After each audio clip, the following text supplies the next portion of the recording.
This Q&A video is brought to you by J-Hap Gear. Life's a crusade. Dress appropriately. We'll do it live. Live. Okay, I just got weird. Just don't know what what's in there? Oh, the magazine. That's right. I forgot we put that in there. Alright, what's going on, Airsofters? Welcome to Q&A episode 10. This is the series where you ask the questions and we reply. Basically, you just ask your questions in the comment section of this video, and we reply, hence the term Q&A. Yeah. And we select, we take our favorite questions, cut them up, throw them into our question and ammo box. We forgot it last video, but we were correct. Reminded us. Yep. So thank you for that. And yep, question and ammo. Is that right? Yeah, question. I don't want to mess it up. Yeah. Write that down. I'm gonna really. I said last video I was gonna write that. I didn't do, but I need to really to do that. All right, but anyway, if we should get started with the questions, I'll let you go first. Cool. I'm gonna write this one right here. Wanna write it down? Okay, this one is from Sam Foreman. I'm thinking of getting a scar, but I don't know what kind to get or which brand to get. I thought Matt might know the answer because he uses scars. Okay, well you can use this one because I'm a scarophobe. Alright. Scarophobe, that is not a thing. Okay, so there's a whole bunch of different brands of scar platform weapons out there on the market right now. Probably the most common one you probably see on the field and just in general is the VFC model or the Classic Army model. The VFC will run for about $380, $350, more like $380 is generally what they start at. If you're lucky, you can find them for $350 if they're on sale. Depends. They come in black and tan, so that's always good. You got options to choose color-wise. I personally like the tan. I have a black one as well for OD green and black to blend in. They also make, Classic Army makes one, a sport line version, which runs for about $120, so that's more for the budget-friendly kind of. You have the Classic Army. I have the old. I have a different Classic Army model. I have like one of the original models that they discontinued. Those ran for like another $380, but they make a sport line version now that's more affordable. I forget the exact price, but it's I think maybe $200, maybe not $120. It's a lot cheaper than the VFC models. Then G&G makes one for $400. But it's also a very good gun. VFC internals are amazing, so that's part of the package. If you had to choose between the G&G and the VFC, I would suggest VFC mainly because I just had so much luck with them and they perform fantastically. Not to say the G&G one isn't good, that one's fantastic as well. Me personally though, I just prefer the VFC model, so hope that helped you out a little bit. And in my opinion, scars, they do break down anyway. Most of them, hey, they do. They don't break down. It's scar syndrome. Oh, alright, next one. We got. Whoops. Oh, you'll like this one. Ah, I can't get that. This one's mine. Yeah, this one. No, I know. You picked one up, but I'll hand this one to you. Okay. This is not Airsoft. This is not Airsoft related. Okay. But are any of you joining the military? And if so, what branch and what do you want to do? Me personally, I have no real intentions to go to the military. Daniel, however. Yeah. What I plan to do is after high school, I'm going to, I'm pretty sure on my 18th birthday, I'm going to, which is coming soon in November, I'm going to enlist in the Air Force Reserve, and then I'm hoping to stay in the Air Force Reserve through college, and then become an officer and join the Air Force full-fledged, because I want to be a fighter pilot. So yeah, that's my plan. I want to be in the Air Force. Yep, that's a good place to go. Isn't Tyler going? I'm not sure. I think Tyler wanted to be a Green Beret because his grandfather was a Green Beret. Yeah. I think. Or no, was it a paratrooper or something like that? I don't know. Nick's going police force. Yeah, Nick's going to be in the police department, which is very cool. I have a lot of respect for our police officers just as much as our military. So. Absolutely. Yeah. All right, next question.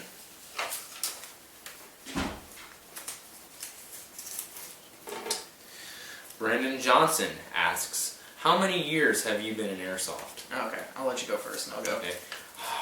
You started off with paintball, so maybe start Yeah, there. I'll start with paintball.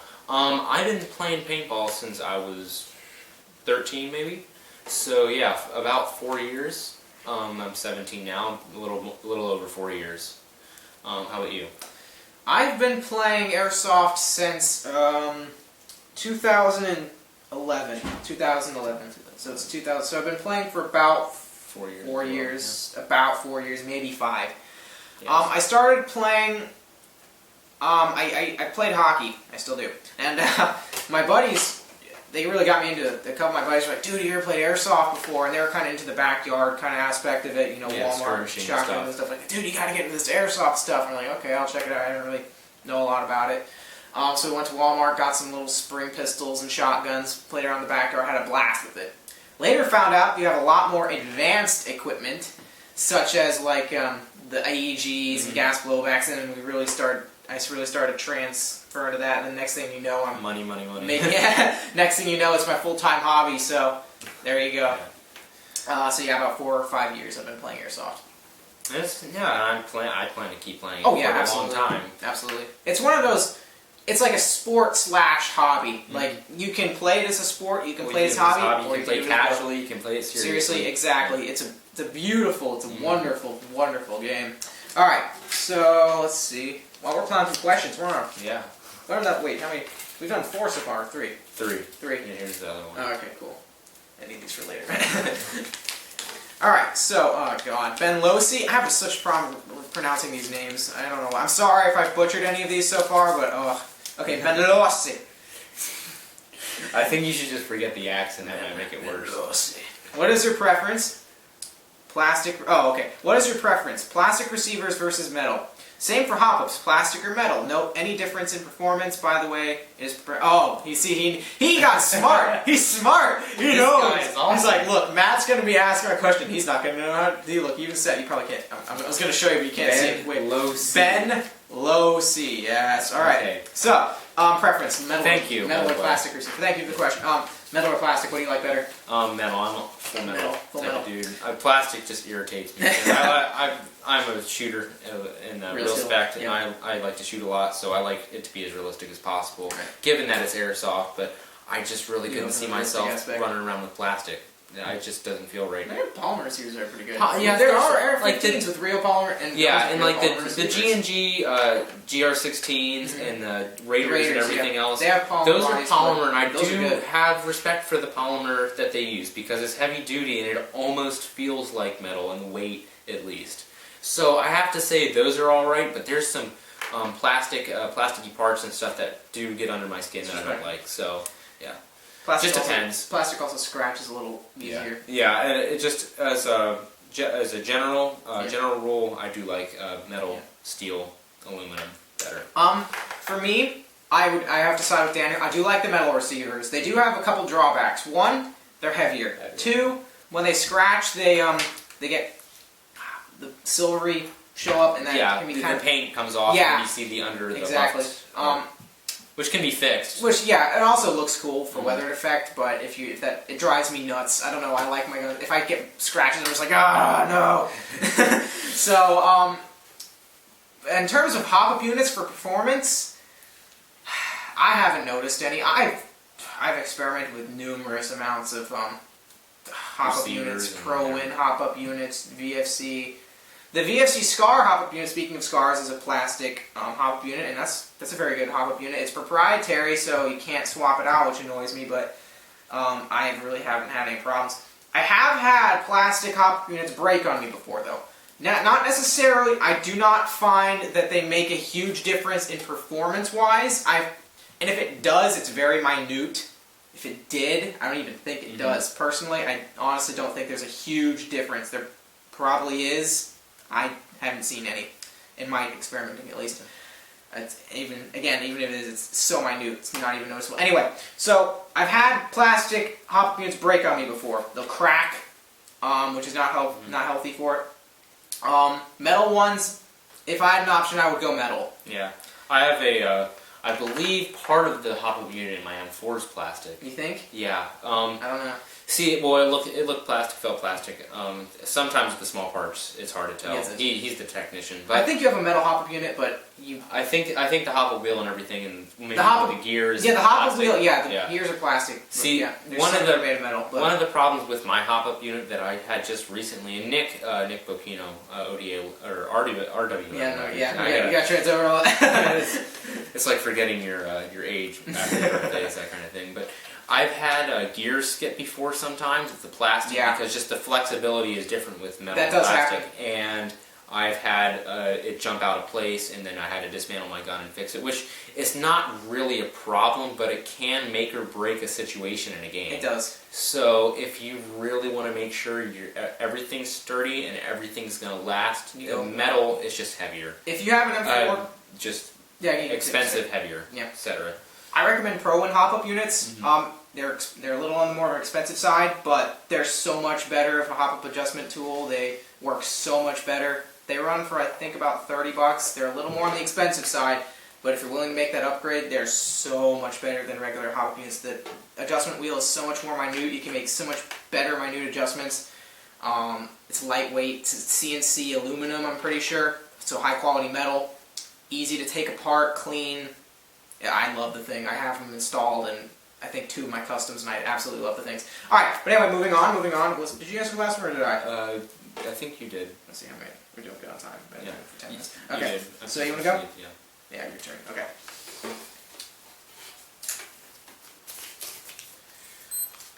Okay, this question by Michael Power.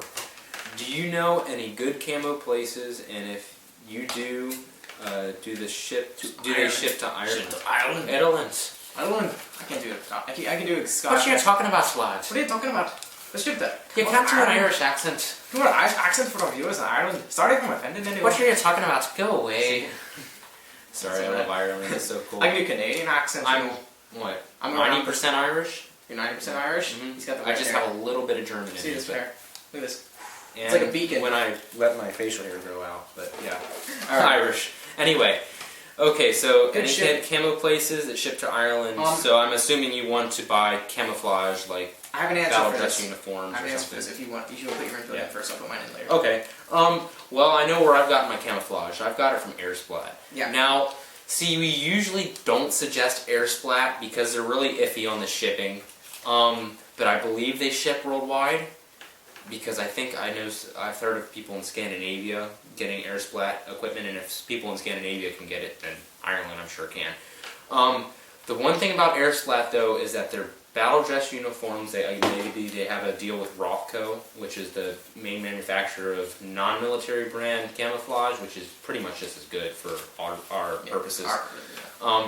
They have really good deals on camouflage. Usually you'll find a BDU top, which is, by the way, battle dress uniform is BDU. Yeah, That's what you BDU, wanna look battle for. dress uniform, yeah. Usually the top and the trousers usually is $30 for the top, $30 for the trousers. At Airsplat, for whatever reason, they get a really good deal on it. They sell them, both of them, for $30. Now the shipping, it takes a long time to ship. Maybe a month or two. A lot of times they go out of stock because so many people buy their camouflage. But I would suggest you go with Airsplat when you go to buy battle dress uniforms. And they have a bunch of different camouflage pattern sizes and everything else. Airsoft GI just started their global shipping. I think they said they can ship to anywhere in the world apart from Korea, I think. North Korea, I'm sorry. South Korea is okay, still. North Korea. I'm pretty sure they don't want it. We don't like you. Okay. Yeah, so Airsoft GI started that up. They had different rules for guns and stuff, because every country has different policies on airsoft guns and real firearms. So they have like a little form you fill out to what country, and they have, if you live in a country where you're okay with having airsoft guns, they can ship you airsoft guns.